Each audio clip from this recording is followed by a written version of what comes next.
amazing things about Fred Yehai, basically right around the time that he debuted in professional wrestling. So it's awesome to see how much notoriety he's gained, especially over the last year. But you got the ace of the Mid-Atlantic. First time ever meeting? First time ever. And not to mention, Eric Royal, 8-0 in Nova Pro Wrestling. Let me run down some of the names he's beaten for you. Lay it on me. David Starr. Pretty good. Donovan Dijak. Pretty good. Chris Hero. Really good. Hot Sauce Tracy Williams. An interesting name to bring up, as he is tag team partners with Fred Yehai. So you have to imagine, not only is Fred Yehai here trying to make a name for himself in Nova Pro, thinking he could be the one to take down Eric Royal, eventual loss for his partner, and the only person named so far for the Commonwealth Cup. You got to imagine Eric Royal's a shoo-in with an 8-0 record, right? Fred Yehai punches his ticket in that tournament if he beats Eric Royal, I'd say. Undoubtedly. Yeah. Question is Eric Royal in big trouble? Yeah, I think so. You know, it's one of those things where a lot of people doubted Eric Royal was going to be able to best Chris Hero in November. A lot of people doubted he'd be able to do a lot of those other names I just mentioned. It's come to the point where now I can never count him out of a match. He's just that good, and we've seen him in positions where it looks like he may lose, and from behind, he's just an incredible wrestler. And Eric Royal's been able to pull out a lot of great wins in Nova Pro. Yeah, but has he ever been in the ring with somebody as unorthodox as Fred Yehai? We saw how he rebounded off that second rope and stepped right in with that chop. I'm glad you said that. I think the biggest advantage Fred Yehai has in this match is he is one of the hardest competitors to prepare for in professional wrestling today. Oh, the way that he just likes to stomp at his opponent in unusual spots, the hands, the ankles. If he can find an opening, he's going to take it. Again, just the unusual way that he rebounds off the ropes. It brings him a little bit lower to his opponent, makes it harder for his opponent to counter. Most certainly, and it seems to be like Fred Yehai always knows where to get his opponent, how to get him right where he needs them. It's almost like he's constantly fighting from underneath. Literally. Yes, definitely. Getting underneath his opponent, and it's very difficult to strike downward. But I think that shows, even with somebody, how long do you think Fred Yehai has been a professional wrestler? Really, only 4 or 5 years. It can't be too long, I'm telling you. As soon as he first started getting booked, I had more requests for him than anybody else that I can think of in Beyond Wrestling history to try and bring him in. And just timing-wise, it never worked out. I mean, obviously, Evolve Wrestling, WWN saw something very special in him since he's earned himself a full-time spot in the roster. Like you said, tag team champions with Hot Sauce Tracy Williams. So, but even still, I mean, he's still relatively new to the game of professional wrestling. He's got a big, bright future ahead of him. Which makes it all the more impressive that he has the veteran wherewithal to place an opponent where he needs to be in the ring without the opponent even knowing it. I mean, that's the thing, though, is he employs a style that you've never seen before. Who trained him that? I mean, he's created a style unto its own, and that's why he's such a good fit for Catchpoint. These guys are all about pushing professional wrestling forward. They're the ones setting the trends. No doubt about it. You know, Catchpoint, they call it a lifestyle. And really, Eric Royal's been a very versatile wrestler. You've seen him wrestle the likes of Tim Dotz, David Starr, other Hot Sauce Tracy Williams, again, a lot of mat wrestlers. So he's well-versed in competing with competitors that are similar to a Fred Yehai, but not exactly the same. Oh, got stomped on the foot, and then a diving punch that was enough to take him off his feet. Just kicked him right in the head.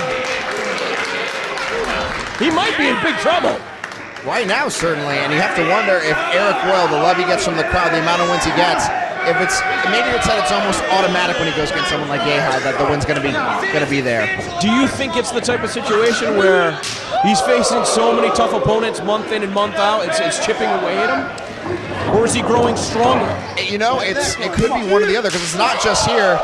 At Battlecade at our friends at CW Mid-Atlantic, he had a war with Andrew Everett, and he was able to come out on top of it, but certainly he faced the Hardy Brothers just a couple of weeks ago. He's facing top talent, guys who know what they're doing, and it's giving him a lot of abuse, so it might be a little bit of both.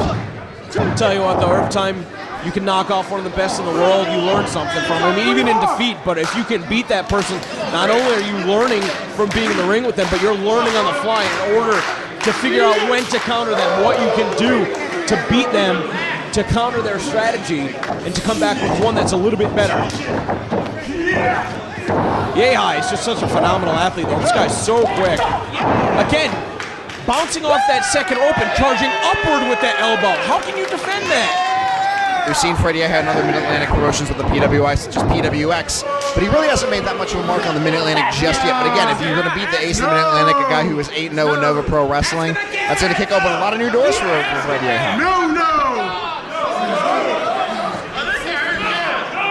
Just grinding his face right now, holding him in place, wearing him down, trying to plan his next course of action as Freddie Ahai. We're all trying to think of what his next move is. How can you think about it? All you can think about right now is I need to alleviate the pain. I'll tell you what though, but Eric Royal's another guy who likes to twist on people's necks and stuff. He knows what it's like to inflict that pain, so maybe he has some counters, some way to escape it, some ways to deal with that type of pain later in the match. Trying to send him head first into the buckle. Good reversal out of Royal. Eric Royal's got to shake the cobwebs out before he makes another move, giving enough time for Ray to get the boot up. Whoa! Big toss across the ring. That was the opening that he needed. That was the opening that he created for himself. Absolutely. Biding his time. Big slam. And look at that tackle in the corner. Just sandwich against the ropes. Nowhere to go. Impressive strength. No hands. He's one strong man. Variation of a spine buster. Just planted him in the center of the ring. Wow. I'm surprised to see Ahai kick out so quickly. Ahai's still in this fight. Somehow we know Ahai was kind of on top of Eric for the good portion of the beginning of this match, so he's not done a lot of damage. You see that though, he just like pushes, like scoops his partner, or excuse me, his opponent across the ring with that. That was like half Monty Brown, half Junkyard Dog. Hell of a way to hurt your opponent and position him toward the ropes. I mean, Ahai is backed literally into a corner right now. And it was all painful. I mean, you can see the well-developed leg muscles using a lot of that lower body strength to push around his opponent. But was that necessary? You know what I mean? Taking a couple seconds to raise the roof? Probably not. And again, it's one of those things where sometimes I question, not always. You think he's getting a little bit too comfortable in his position as the ace? Precisely. That's what I think at times. I think Errol's still smart enough a competitor to not let himself get too carried away with those tactics. Fine line between confident and cocky, Kevin. And Eric Royal wants to leave here 9-0. You know that.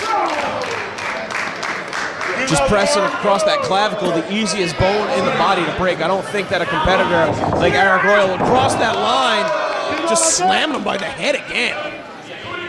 And like I said, he knows what it's like to take down somebody's shoulders and their neck, and just tossing Yaya down the ring is really wearing him down.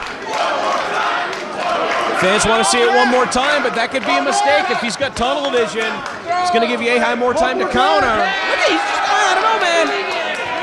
Just from an outsider's perspective looking in, he just looks a little too comfortable to me right now. It's very tantalizing to do what the crowd wants you to do, but sometimes it's not the smartest move in a match. Definitely backfired that time. Listen to the chops.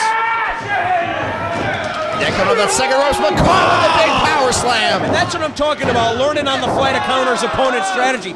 Finally able to get himself underneath Ahai, who's low as it is, exploding upward, torquing midair, and just slamming him down.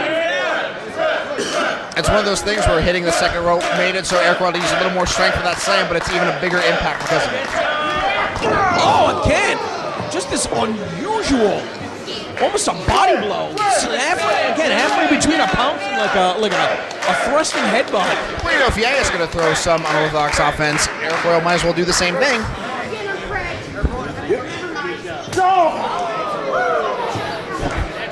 Nothing unorthodox about chops. Those just plain hurt. Makes it difficult for you to breathe. Oof. It lingers when it, because of the sting on that blow. Oh, another stomp to the foot. Wow, what a combination. And just like that, protecting his hands, and by doing so, leaving his ankles vulnerable. You know, and all these things that he's doing, you know, hurting his limbs, wearing down his neck and shoulders, all that, Freddie likes to employ a Koji clutch as his finisher. Might be trying to look to hook that later in the contest. Takes him down with Space Jam. Does Eric Royal hooking him up for the pin? No. He's definitely starting to wear down Ahai.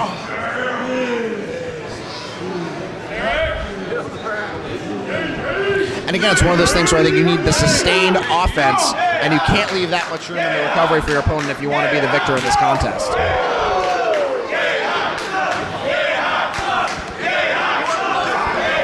Split crowd for Yehai.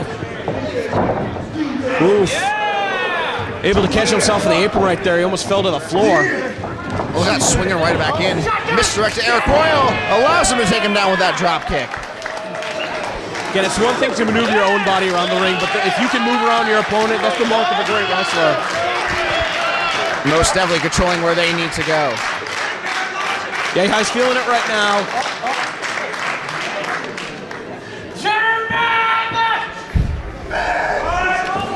Not sure that was small to call your shot. Eric Royal had time to be able to prepare for it, and there you go. Lowering his base, making it more difficult for Yehai to take him over the German suplex. Holding onto the ropes. Ooh! Slapping the limbs away is Yehai. Clobbering those upper shoulders once more. Oh, big running forearm in the corner. Nowhere to go. On spaghetti legs. And there's the German suplex he wanted right before. Was not able to bridge for a pin, though. Let's go there. Going for a submission. Let's get that head and arm trapped. Might be going for that Koji clutch. He's having trouble getting it fully applied, though. No, Eric Royal resisting, able to get away from Yehai. Not trying to waste energy trying to get it locked on. He knew he couldn't get it, got it. Was that knockout? Was that a knockout? No. It wasn't, but he knew he needed to do something else. Fred Yehai knew to adapt in that moment because Eric Royal was not worn down enough to get that Koji clutch locked in. Didn't waste time, didn't waste energy. Incredibly smart wrestling out of Fred Yehai. Yeah, but Eric's barely moving right now.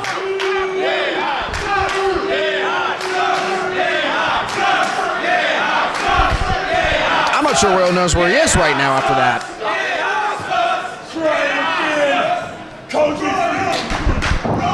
He's going for it again. He looks to be persistent. Can he get it from this position? I don't know. He's really struggling. The persistence may cost him his Royal now. On the shoulders. Oh, caught him with the European uppercut on the way down. Oh, man. Eric almost collapsed after throwing that boot, but still able to get the pin. Not enough to put him away.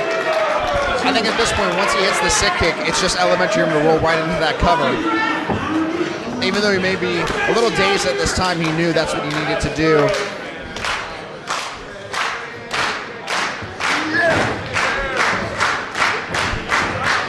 Looking to hook him up. Looks like somehow he likes to employ a stump puller. I'm not sure if that's exactly what he might be going for. Look at the way Yehai's got a hold of that arm.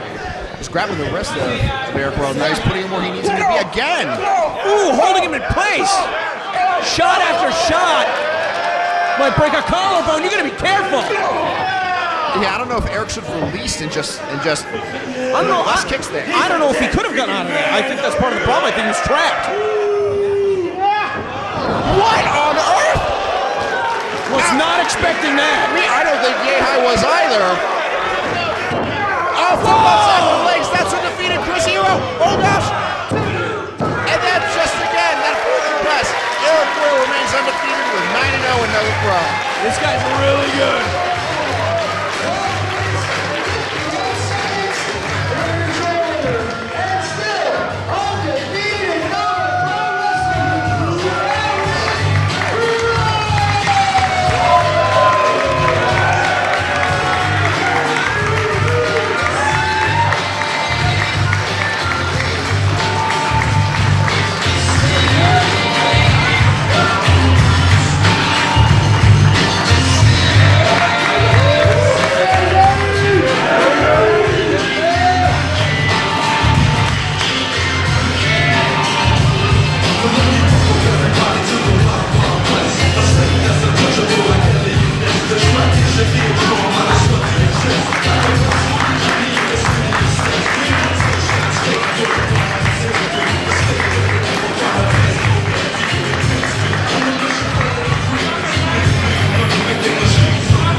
Really hard.